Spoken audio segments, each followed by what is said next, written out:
પૂજનમ કર્મ પૂર્વતી પ્રભુસ્તુલ્ય મનોવૃત્તિ પાર્શ્વનાથ શ્રી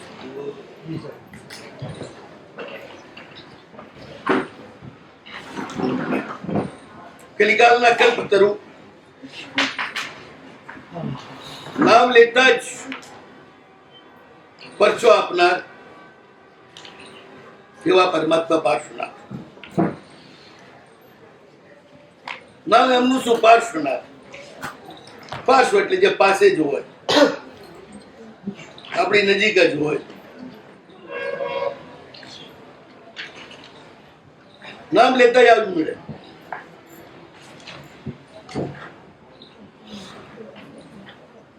જ્યારે જયારે સંકટ પડ્યું ત્યારે પ્રાચીન કાળના બધા મહાપુરુષોએ પાર્શ્વનાથની આરાધના કરી.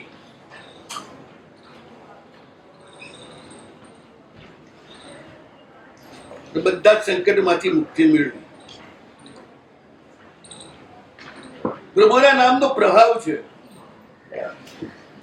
પાર્શ્વનાથ પ્રભુના નામ. ખાલી પાર્શ્વનાથ એ 4 અક્ષર પણ મહામંત્ર રૂપ છે.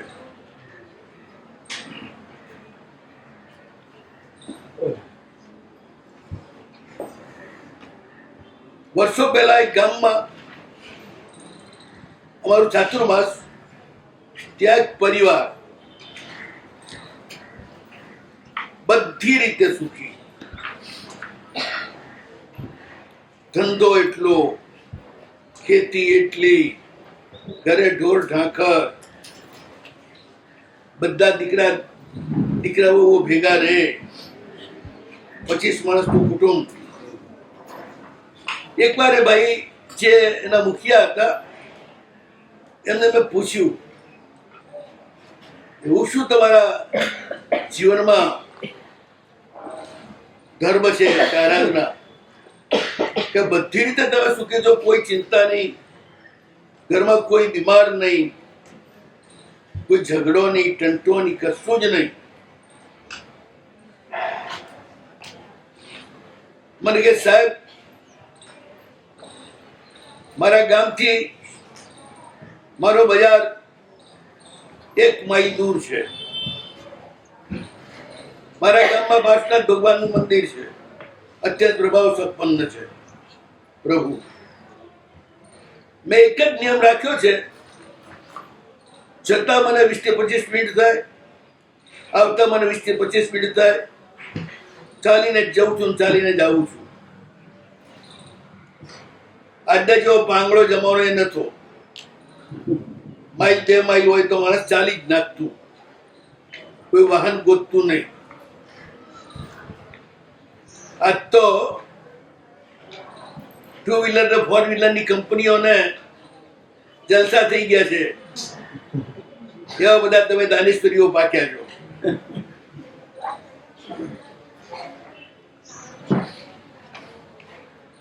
મને કે જતા ને આવતા બીજું કઈ કરતો નથી. પાર્શ્વનાથ, પાર્શ્વનાથ, પાર્શ્વનાથ. બસ આ 4 અક્ષરનો જાપ કરતા કરતા જઉં છું, જાપ કરતા કરતા પાછો આવું છું. આ ધર્મ છે. દર્શન કરવા રોજ જઉં છું, બધું જ છું. જો પણ મને વિશ્વાસ છે કે પ્રભુનું જે નામ લઉં છું એના પ્રભાવથી જ મારા ઘરમાં સુખ સંપત્તિ છે.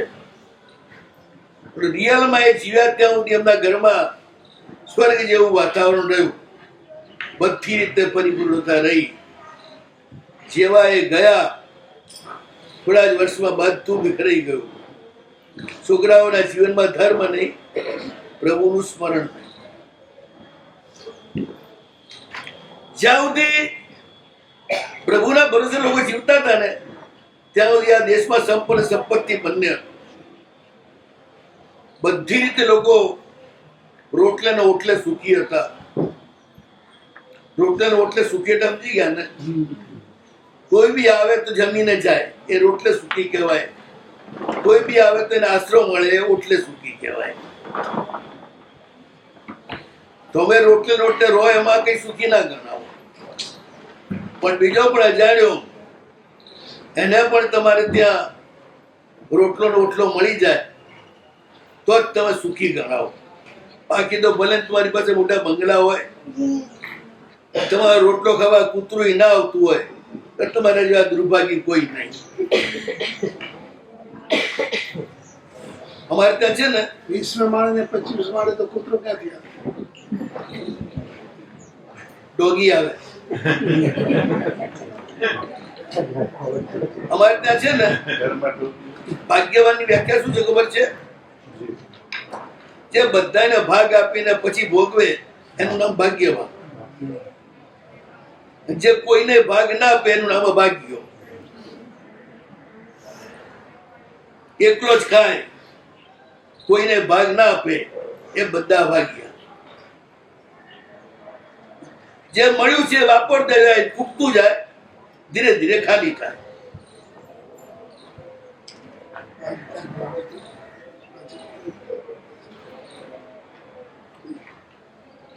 પ્રભુની સાથે જેનો સંબંધ બંધાય ને એ પ્રભુની જેમ બધાયનો થાય, બધાયને આશ્રય આપે.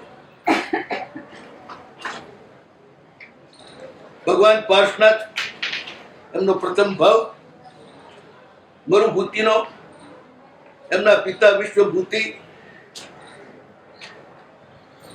માતા અનુદ્ધરી, બંને પરમ શ્રાવક ને શ્રાવિકા,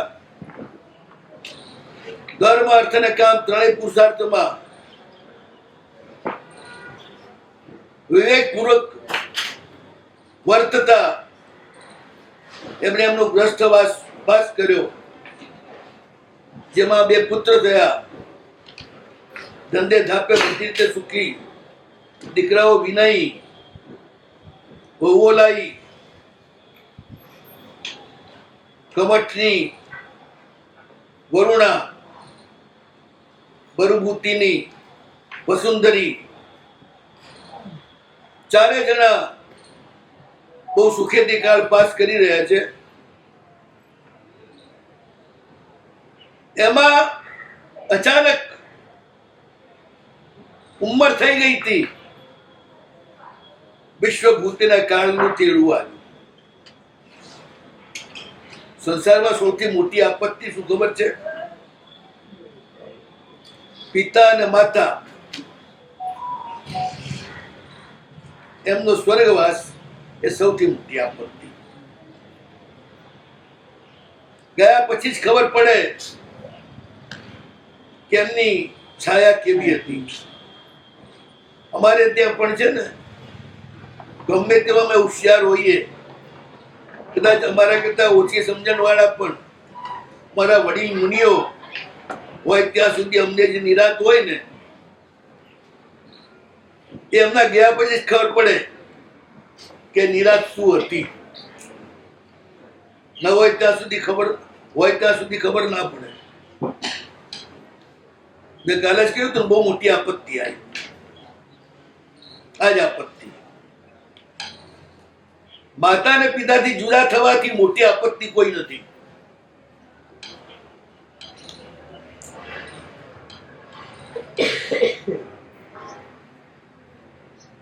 ભગવાન અને ગુરુ મહારાજ, માતા અને પિતા, આ બેયની સેવાથી પુણ્યની જબરદસ્ત વૃદ્ધિ થતી હોય છે, તમારી કૃતજ્ઞતાના કારણે. અને એટલે જ તમારો સંસાર આરામથી ચાલતો હોય છે. માત્ર એકલા સુખ ભોગવવાની વૃત્તિથી જયારે આ બંનેને હડસેલીને તમે જુદા છાઓ ને તમે બધી આપત્તિને નોકરો. આર્થિક આપત્તિ, રોગની આપત્તિ, વ્યવહારની આપત્તિઓ બધાને નોકરો. ખાનદાન, દીકરો ને વહુ સ્વપ્ને પણ મા બાપથી જુદા થવાનું વિચારે જ નહીં. એમના વિરહને સહન બી ન કરી શકે. વિશ્વભૂતિએ જોયું કે મારું આયુષ્ય પૂરું થવા આવ્યું છે, એટલે એને બધા જ જીવોની ક્ષમાપના કરી, પોતાના ધર્મમાં જે કોઈ અત્યાચાર લાગ્યા હતા એ બધાની ગુરુ પાસે આલોચના કરી અને પછી પંચપરમેષ્ઠી નમસ્કાર એટલે નૌકાર, મૃત્યુના 10 અધિકાર છે. 10મા અધિકારે મહામંત્ર નૌકાર, પુણ્ય પ્રકાશ તવનમાં તમે વાત કરો છો, એના સ્મરણમાં બેસી ગયો. બસ પંચપરમેષ્ઠી એક શરણ છે, બાકી બધું શરણ નથી આપી શકતું. 14 પૂર્વોત્તર પણ છેલ્લા 14 પૂર્વને એક બાજુ મૂકી માત્ર 68 અક્ષર એમાં ચિત્ત પરોવી અને એકાગ્ર થઈ જાય છે. અને અંતિમ સમયે પંચપરમેષ્ઠીના સ્મરણ સાથે જેના પ્રાણ નીકળે અવશ્ય વેમાણીઓ હોય, એ ન જાય વ્યંતરમાં, ન જાય ભવનપતિમાં, ન જાય જ્યોતિષમાં, એ અવશ્ય વૈમાનિક દેવમાં જ જાય. આ નિયમ છે. મારા એક પરિચિત શ્રાવક ગોરીદાસ એમનું નામ, એમણે બહુ સરસ વાત કરી. અમારા ઉત્થાન જે થતા એમાં એક કોઠારી તરીકે કામ કરવા આવતા, રાજસ્થાનમાં કોશી લાવના હતા. એમણે કહ્યું સાહેબ, બે શ્રાવિકાને અંતિમ આરાધના કરાવી. પોતે બહુ આરાધક હતા. અંતિમ આરાધના કરાવી અને જયારે એનો નાભીનો શ્વાસ થયો, મેં નવકાર જ આપ્યા માત્ર. નાભીનો શ્વાસ થયો, આ ઘણાને ખબર નથી હોતી. જયારે અંતિમ સમય આવે ને ત્યારે પ્રાણમાંથી, આ પગમાંથી આપણા પ્રાણ નીકળવાની શરૂઆત થાય. એટલે પગમાં જે નાડી હોય એ તૂટે, પછી ઉપરની નાડી તૂટતી જાય, તૂટતી તૂટતી તૂટતી નાભીમાં આવે. નાભીમાં તમે જુઓ એટલે નાડી તૂટતી જાય એટલે બંધ થતી જાય, ધબકારા બંધ થતા જાય. પછી નાભીમાં આવે, નાભીમાં સ્પંદ થાય એટલે નાભીમાં આવી ગઈ પ્રાણ, ખ્યાલ આવી ગયો. હવે બસ ત્યાં અને નીકળી જવાનો છે. કે 5 થી 7 મિનિટનો ટાઈમ હોય. એ ટાઈમ દરમિયાન મરનાર વ્યક્તિ હોશમાં હોય અને મરીને હું સદગતિમાં ડેવલપમાં જઈશ એવું વચન આપે તો અવશ્ય પાછા આવીને ખબર આપે. બાકી જો આખી જિંદગી વચન આપ્યું હોય ગુરુએ ચેલીને કે ચેલાને, હા હું કે ડેવલપમાં જઈશ તો પાછો આવીશ, કોઈ કાકોઈ ના આવે. એ છેલ્લી 5 મિનિટ ને 7 મિનિટ નાભીથી ઉપર શ્વાસ આવ્યો અને હોશ છે અને તમે વચન માંગો કે આપો વચન, અને આપી દે વચન તો પાછા આવે. નૌકાર સંભળાવી રહ્યા હતા, નાભીમાં શ્વાસ આવ્યો, વચન માંગ્યું કે તમે દેવલોકમાં જાઓ તો મને ખબર આપજો. 10 મિનિટ પછી એમનું આયુષ્ય પૂરું થઈ ગયું. નૌકાર સાંભળતા હોશમાં નસતા ઉડે પ્રાણ છોડી દીધા. 7 દિવસ ગયા પછી ગોરીદાસભાઈ આમ બેઠેલા આંખ બંધ કરીને અને આંખના પડદા ઉપર એ શ્રાવિકા પ્રગટ થઈ અને પૂછ્યું પાપડના પડદે અંદર, ઓળખો છો મને? હા કે તમે ફલાણા શ્રાવિકા, કે મેં તમને વચન આપ્યું હતું ને હું દેવલોકમાં જઈશ તો પાછી આવીશ. તો મને જે નૌકાર આપ્યો એના પ્રભાવથી મરીને હું બીજા ઈશાન દેવલોકમાં દેવી તરીકે ઉત્પન્ન થઈ છું અને તમને વચન આપ્યું હતું એટલે હું પાછી આવી છું. હવે તમે વચન માંગો, જે માંગશો આપીશ. ગોરીદાસ આર્થિક રીતે બહુ જ નબળા, સાક્ષાત દેવી આવી છે, જે માંગે આપવા તૈયાર છે. છતાં એટલું જ માંગ્યું, જ્યારે પણ હું તમને યાદ કરું કોઈ શાસનના કામ માટે કઈ માટે, ત્યારે તમે આવજો. આ રીતે એમની પાસે વચન લીધું. અને પછી જ્યારે પણ એમને એવું કઈ કામ પડે ત્યારે આંખ બંધ કરીને બેસે. વૈમાનિક દેવો કે દેવો એ ભૌતિક રીતે આપણી સામે આવી શકતા નથી. ટીવીના તરંગ જેવા એમના ખાયા છે. એટલે જેમ ટીવીના પડદા ઉપર જ ટીવીના તરંગો પ્રગટ થાય એ રીતે બંધ આંખના પાંપણ ઉપર જ એ આપણને દેખાય, વાત કરે, એ બધું આપણને મનોમન સંભળાય. બધું મેં આ વાત એટલા માટે કરી કે આ રીતે અંતિમ સમયે નવકાર મળે અને ઠેઠ સુધી હોશ હોય બરોબર, અથવા હોશમાં સાંભળતા સાંભળતા છેલ્લે 2 મિનિટ બેહોશ થઈ જાય તો વાંધો નથી, કે આપણી દ્રષ્ટિએ બેહોશ હોય છે, અંદરથી જાગૃત હોય છે. અને એમના શ્વાસ છૂટી જાય નૌકાર સાથે તો અવશ્ય વૈમાનિક દેવલોકમાં જ જાય. તો આ રીતે વિશ્વભૂતિ જે છે એ કાળ કરીને સૌધર્મ દેવલોકમાં ગયા.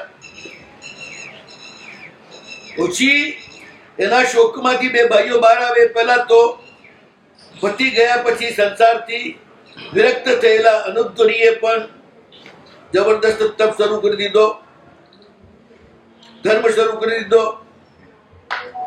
અને થોડા ટાઈમમાં શુભ ધ્યાનમાં એમણે પણ શરીરનો ત્યાગ કર્યો.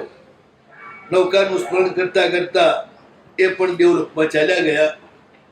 એક સાથે માતા ને પિતા બંનેનો વિયોગ થયો એટલે બંને ભાઈઓ ઉપર જાણે આબ તૂટી પડ્યું. એટલા બધા શોકાતુર છે કે ના પૂછો વાત. આખો દાડો આંખમાંથી આંસુ ઝર્યા કરે, રોયા કરે, કશું કરવું સૂચતું નથી. સગાવાલા આવીને ઘણું સમજાવે છે કે ભાઈ બનવાનું હોય બન્યા કરે ને બની જાય, એમાં આટલું બધું લેવાઈ જવું ના જોઈએ. રોતા રોતા જેમનું 12મું 13મું જે કંઈ કરવાનું હોય બ્રાહ્મણીય વિધિ પ્રમાણે બધું કર્યું. 2 ભાઈઓ ઘરમાં રહે છે પણ ચેન નથી. અચાનક ત્યાં આગળ એકલ મલ્લ પ્રતિમાના ધારક સંવિઘ્ન એવા હરિશ્ચંદ્ર મુનિ પધાર્યા. મુનિવરે પણ એમની આ હાલત જોઈ, શોક્યા હાલત, ઉતરી ગયેલું મોઢું, આંસુથી ખરડાયેલી આંખો, સાવ કાળા પડી ગયેલા. કહ્યું કે ભાઈ કેમ આટલા બધા ઉદ્વિગ્ન થઈ આટલો બધો સંતાપ કરો છો? જાણે તમારું બધું લૂંટાઈ ગયું હોય. એવી રીતે તમે બેહાલ થઈને ફરી રહ્યા છો, નીચે નજર રાખીને, કોની સાથે નથી જોતા, નથી વાત કરતા. આ યોગ્ય નથી. આમાં તો ધર્મ પણ સીધાય અને કર્મ પણ સીધાય. ન તમે ધર્મ કરી શકો અત્યંત શોકના કારણે, ન તમે સંસારની તમારી જવાબદારી છે ધંધો વગેરે કરવાની એ પણ કરી શકો. આખી દુનિયામાં કોઈ અમરપટ્ટો લખાઈને આવ્યું છે? કોઈનું પણ ઘર એવું છે જેના ઘરમાં કોઈ મર્યું ના હોય? મોટા નગરમાં તો રોજ કોઈને કોઈ ઘરમાંથી કોઈને કોઈ અર્થી ઉઠતી જ હોય. તમે આ શોક દૂર કરો. આ દુનિયાની અંદર કોઈ એવું થયું નથી કે એનું મૃત્યુ રોકાય. ત્રણેય કાળમાં જન્મ્યા એટલે મૃત્યુ અનિવાર્ય છે, જોડાયા એટલે છૂટવાનું અનિવાર્ય છે.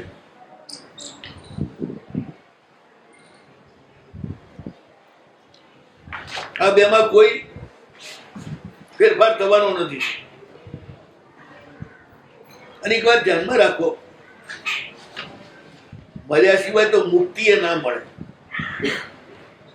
મોક્ષમાં જવું હોય ને તો એ મરવું પડે. એટલે તમે શોક છોડો, વિવેક ધારણ કરો. સંસાર નશ્વર છે. દેખતામાં આખી દુનિયા પલટાઈ જતી હોય છે. હકીકત છે. મેં દીક્ષા લીધી ત્યારે 8 વર્ષનો. મારાથી મોટા 154 સાધુ સમુદાયમાં મારો 155મો નંબર. મેં વખતે કલ્પનાય નથી મને કે હું જીવતા જ મારા વડીલો એક પણ નહીં હોય એવી હાલતમાં આવી જઈશ. બાળકની જેમ જ ઉછર્યો આખી જિંદગી વડીલોની છાયામાં જ.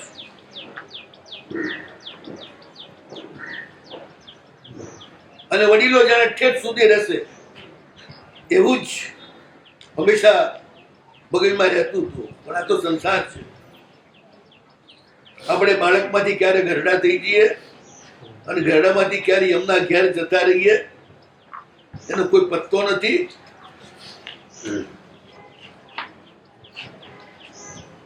એટલે એટલો બધો મોટો ફેરફાર થઈ જતો હોય છે.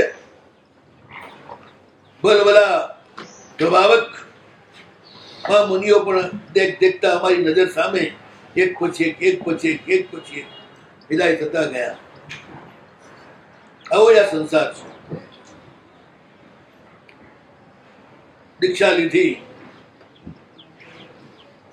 નાનો હતો ને નમશ્રી મહારાજ વિદાય થયા, સાગરજી મહારાજ વિદાય થયા, વલ્લભસુરી મહારાજ વિદાય થયા.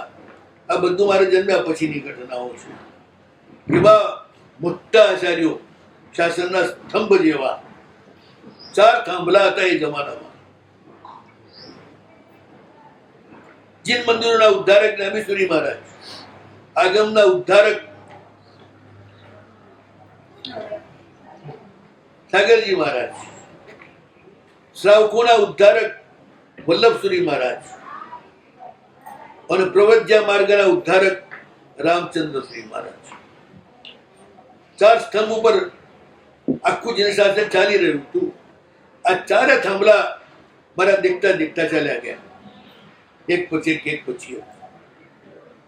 કલ્પના પણ નથી કે એમના વિનાનું વળી શાસન રહેશે ક્યારે. આજે આપણે જોઈ રહ્યા છીએ ને, એમની પછી એમનાથી નાના થાંભલાઓ પણ કેટલા બધા જતા રહ્યા. આ સંસાર જ એવો છે. એટલે મારા ગુરુ મહારાજ કહેતા, મરણને સામે રાખે એ જ ધર્મ કરી શકે.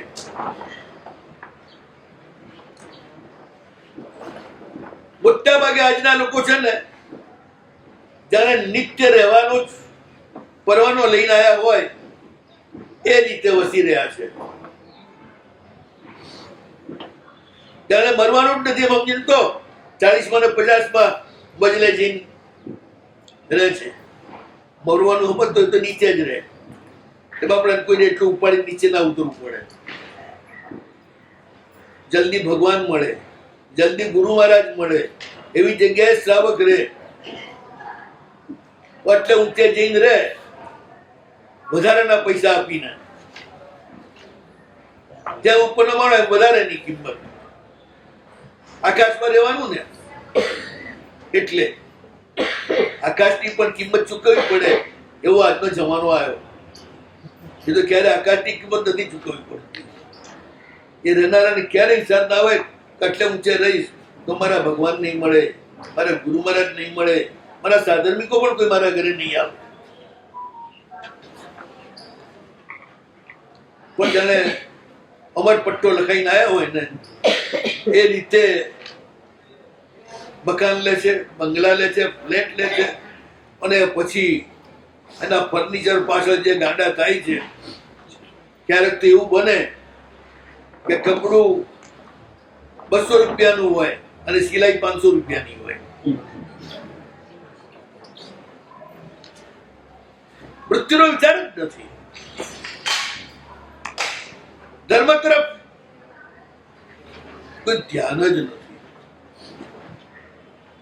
ગુરુમાં જે સમજાવ્યું, ભગવાનના શાસનમાં જન્મ્યા છો, માતા પિતા પરમ શ્રાવક હતા, અને તમે આટલો બધો વિચાર કરો, એ કેમ ચાલે? જગતની બધી જ વસ્તુ નશ્વર છે, ભંગુર છે. મરણ તો સર્વસાધારણ છે. મરણ ન આવે તો આ ખખડેલું શરીર ક્યાંથી બદલાય? જેમ કપડું ફાટી જાય તો નવું કપડું આવે ને, એમાં શરીર છૂટે તો નવું શરીર આવે ને. રોગોથી આક્રાંત, અશક્તિથી આક્રાંત એવું આ શરીર, એના ઉપર ન તો ધણીને મોહ હોવો જોઈએ અને ન તમને પણ આટલો બધો મોહ હોવો જોઈએ. એટલે જરા સાવધાન થઈ જાઓ, વિવેકને સ્વીકારો અને શોકને મૂકી ધર્મનું ઔષધ એનું સેવન કરો. ગુરુ મહારાજે બહુ સરસ રીતે સમજાવ્યા. શોક છોડ્યો. ગુરુ મહારાજે કહ્યું, થોડો વધારે ધર્મ કરજો, મા બાપનો શોક સતાવતો હોય તો. એમના નિમિત્તે કમઠ અને મરભૂતિ બે જણાએ શોક છોડ્યો, પણ એમાં બે જણા સંસારના જે કર્તવ્યો છે એને પણ સંભાળવા લાગ્યા. પણ મરુભૂતિને મા અને બાપ બંને ગયા છે, એની એવી ચોટ લાગી છે કે સંસારમાંથી એનો રસ ઉડી ગયો.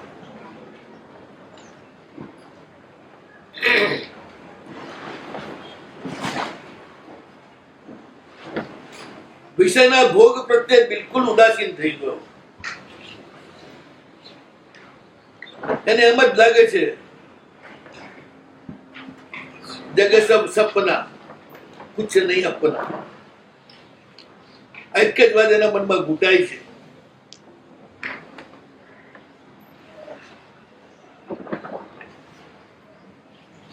અને બાલ્યકાળથી માતા પિતાના અપાર સ્નેહની અંદર ઉછરેલા, પણ છતાંય કેટલી વખત મમ્મી પપ્પા સામે જે ઉદ્ધતાઈ કરેલી, અને એ તો સ્વાભાવિક જ છે. ઉછળતો છોકરો મા બાપની સાથે ગમે ત્યારે ઉદ્ધતાઈ કરતો હોય, જબરાઈ કરતો હોય, સામે બોલતો હોય, આવું ક્યારેક ને ક્યારેક તો થઈ જ જાય. આ ખાનદાન એટલે બહુ ઓછું થયેલું છે, પણ જે થોડું પણ થયેલું છે એ પણ બહુ લાગી રહ્યું છે. એના કારણે એની આંખો પાછા આંસુ આવી જાય છે. અરે મારા મા બાપ જીવતા હતા ત્યારે મેં આવું કેવી રીતે એમની સાથે વર્તન કર્યું, બહુ ખોટું કર્યું. બસ હવે તો મારે ધર્મ જ કરવો છે.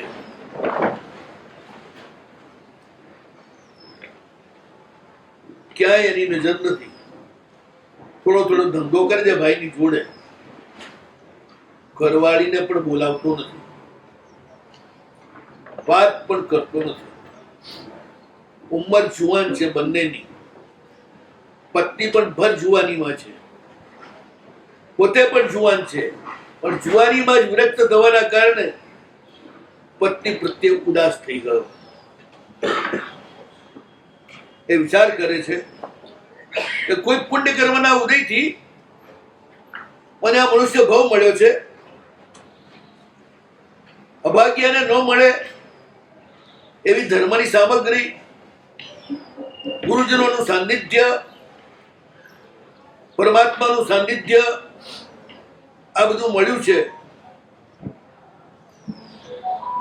ગુરુના ઉપદેશ રૂચી રહ્યા છે. આખું આ સંસાર અતિ વિરસ છે.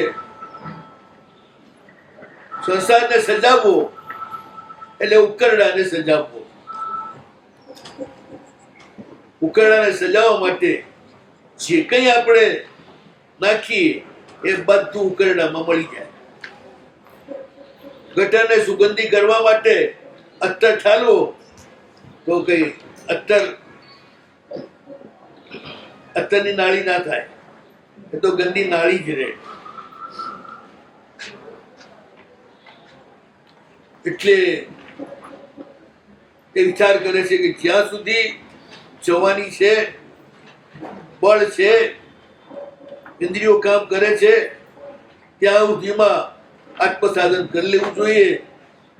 ક્યારે એવો ધન્ય દિવસ આવશે, ક્યારે એવો ધન્ય સમય આવશે, ક્યારે એવું શુભ મુહૂર્ત આવશે, ક્યારે એવો નક્ષત્ર આવશે, ક્યારે એવું વાર આવશે જે મારા માટે કલ્યાણકારી હોય. જ્યારે હું ગ્રસ્ત વેશનો ત્યાગ કરી, સાધુ વેશનો સ્વીકાર કરી, માથું મુંડાવી ગુરુમાની સામે માથું નમાવી ઉભો હોઈશ અને મારા ઉપર માથા ઉપર ગુરુ મહારાજનો વાસક્ષેપ મંત્રપૂત આશીર્વાદ પૂર્ણ પડતો હશે અને પછી એ મને સર્વકીર્તિ ઉતરાવશે અને પછી હું એમની સાથે નિરંતર ગુરુકુળવાસમાં રહી વિહાર કરીશ.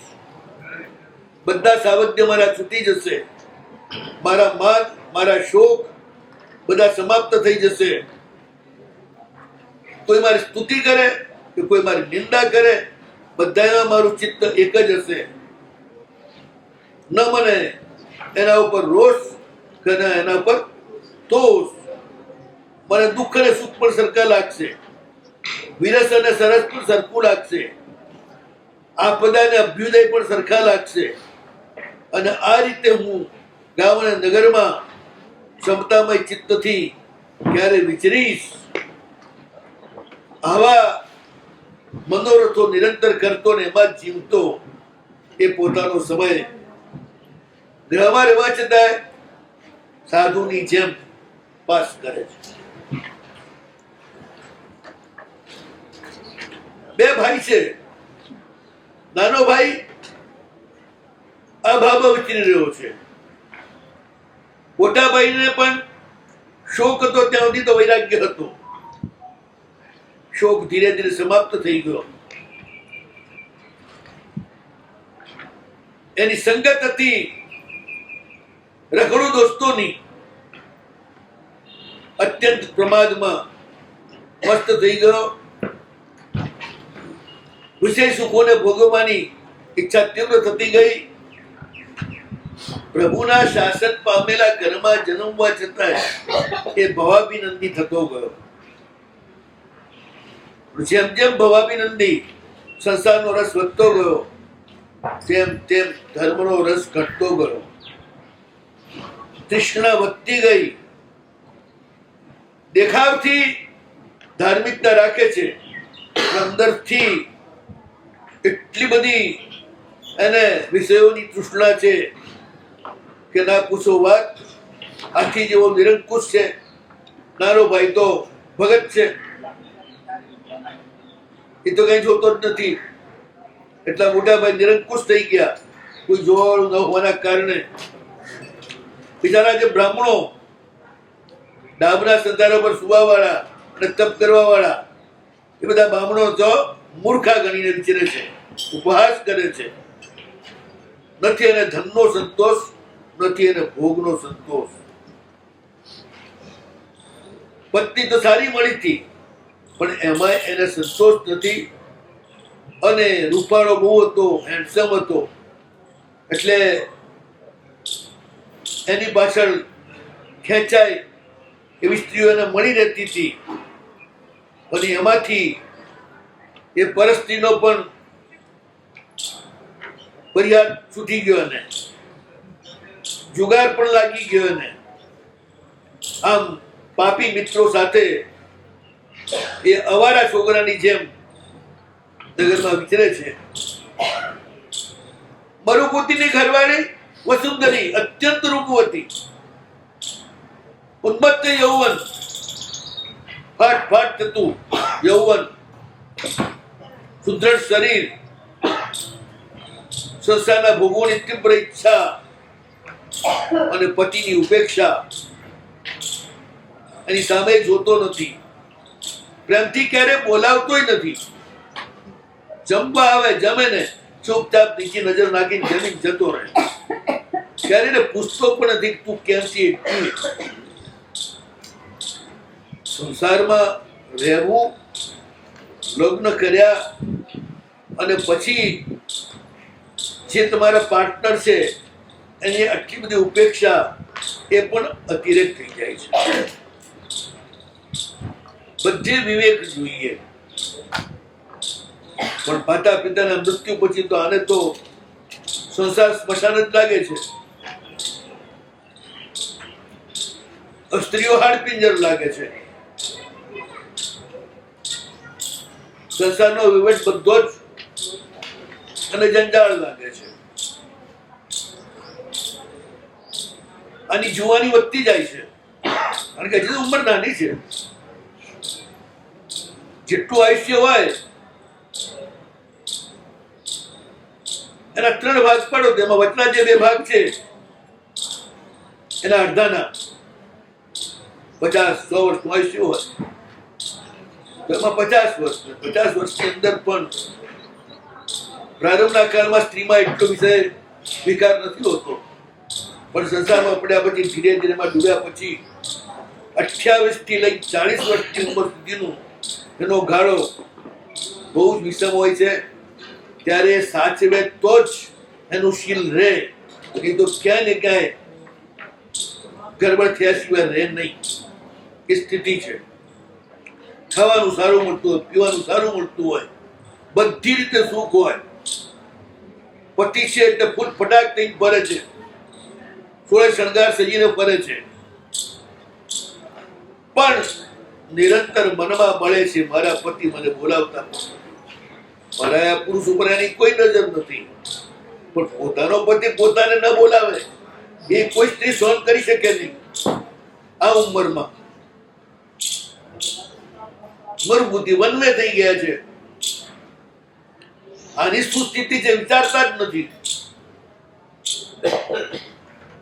એ જો વિચાર્યું હોત પહેલેથી જ આમાં લખ્યું છે એ રીતે, તો જે આ દુર્ઘટ ઘટનાઓ બની એક પછી એક એ બનત જ.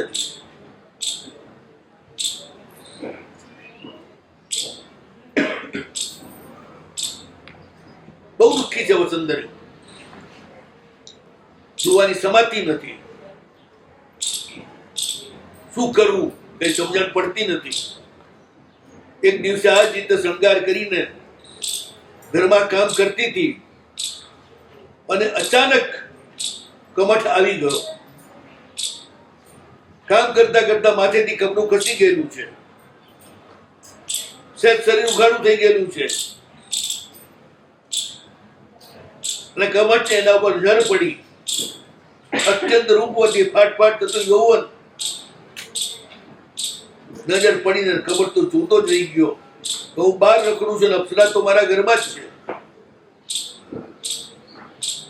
મર્યાદા તો એની તૂટી જ ગયેલી છે. આમાં એવું જ છે. અહીંયા અતિરેક છે સદાચારનો, અહીં અતિરેક છે દુરાચાર. બે ભાઈમાં આસમાન અને જમીનનો ફરક છે. એક આસમાનમાં છે, બીજો ઠેક જમીન અંદર પાતાળમાં છે. નજર પડી કમઠની. ભટકતું મન તો હતું જ, બુદ્ધિ તો કલુષિત થયેલી જ હતી. પરલોકનો કઈ એને ભય નતો, કોઈથી ડરતો નતો. મારો ભાઈ મારા દીકરા બરાબર ગણાય, એની આ વહુ છે. જો આમાં કઈ ગડબડ કરું તો મારા ભાઈનો પ્રેમનું શું?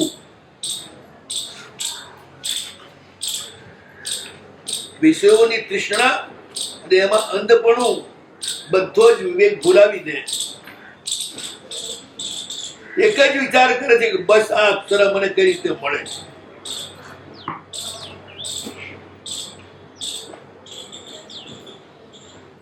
હવે ક્યાંય બહાર ભટકવું નથી. ગમે તેમ કરીને અને મારા કબજે કરવી છે. ચલો કંઈક કરું.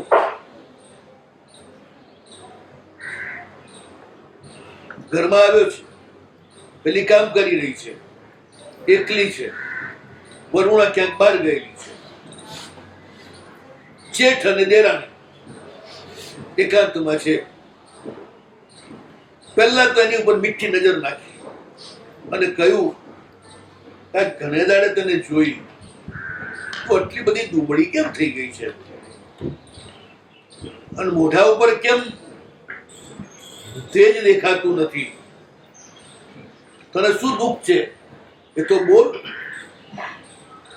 હું ઘરનો વડીલ છું, મારી ફરજ છે મારા ઘરના જે આશ્રિત હોય એના સુખ દુઃખમાં સાથી થવું. તો તને શું તકલીફ છે એ તું મને કે. બહુ મીઠા વચનથી એને બોલાવે છે, પણ પેલી તો જોયું કે તો મારા જેઠ છે એટલે તરત લાજ કાઢીને ભાગી. માથા ઉપર કપડું ખેંચી રહી છે, બીજા પણ ઢીલા પડી ગયેલા કપડા ઠીક કરી રહી છે અને ભાગી રહી છે. અને કમટે લાજ મળે તે મૂકીને એને પકડી લીધી કે તું ડરે છે કેમ આટલી બધી? ભાગે છે શા માટે? કોઈ થોડું તારું ખરાબ કરનારું છું તો તને મારી નાખીશ. પેલી કંપી રહી છે. મારા જેઠ મારા બાપની જગ્યાએ અને આવું કેમ બોલે છે, આવું કેમ કરે છે?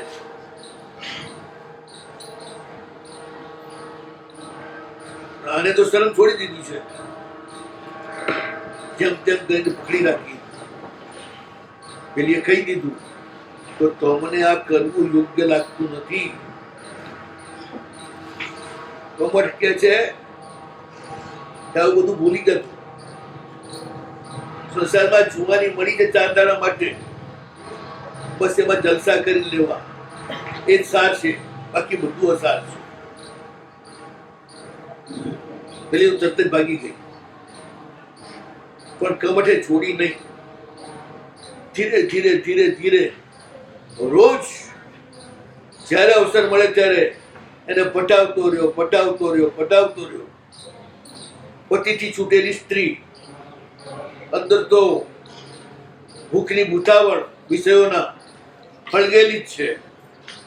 એમાં ઘરમાં જ નિમિત્ત મળી રહ્યું છે. એટલે છેવટે સ્ત્રીનું ગજું કેટલું, છેવટે ઢીલી પડી ગઈ. લજ્જા અને મર્યાદા બંનેની છૂટી ગઈ અને વસુંધરા સાથે કવચ ચાલુ થઈ ગયો. પેલા ભગતરામને કઈ ખબર નથી કે ઘરમાં શું ચાલી રહ્યું છે. બેટેલા તમે ધાર્મિક હો, પણ જેની સાથે છો, જે તમારા પાર્ટનર છે, એના ચિત્તની સ્થિતિને જાણી અને તમારે વર્તવું જ પડે. તમારી જવાબદારી છે કે ઉન્માર્ગે ન જાય, એ વ્યભિચારમાં ન પ્રવૃત્ત થઈ જાય. એ માટે પણ સાવ કે ધ્યાન રાખવું જ પડે અને એને સંતુષ્ટ રાખવી પડે. આ એક માર્ગી થઈ ગયા છે. અહીં આગળ આ શરૂ થઈ ગયું, ધીરે ધીરે ધીરે વધતું ગયું. વરુણાને ખબર પડી કે મારો વર ખોટે રસ્તે ચડી ગયો છે, મારી દેરાણી સાથે જોડાઈ ગયો છે. દુઃખી દુઃખી થઈ ગઈ. મારું બુદ્ધિ પાસે ગઈ અને સમજાવ્યું, દિયરજી જરા આંખ ખોલીને જુઓ, સાવ ભગતજી થઈને ના ફરો. તમારા ઘરમાં આગ લાગી છે, એના ઉપર ધ્યાન આપો, તો કાલ આપણું આખું કુટુંબ ખતમ થઈ જશે એ આગમાં. સાંભળી અને મારું બુદ્ધિ કહે, ભાભી તને આવું બોલતા શરમ નથી આવતી?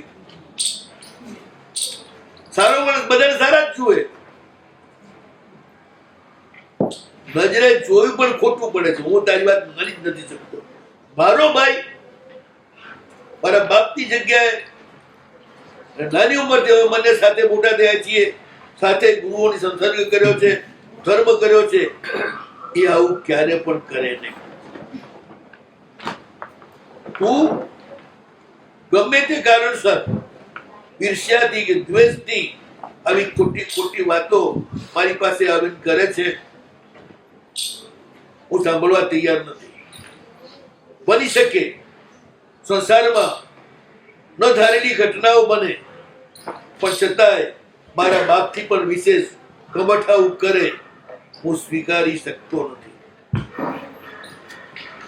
જો આવી વ્યક્તિ પણ આવો દુરાચાર કરે તો આ દુનિયામાં ક્યાં આગળ ધર્મ રહેશે? બધે કલીફે થઈ જશે.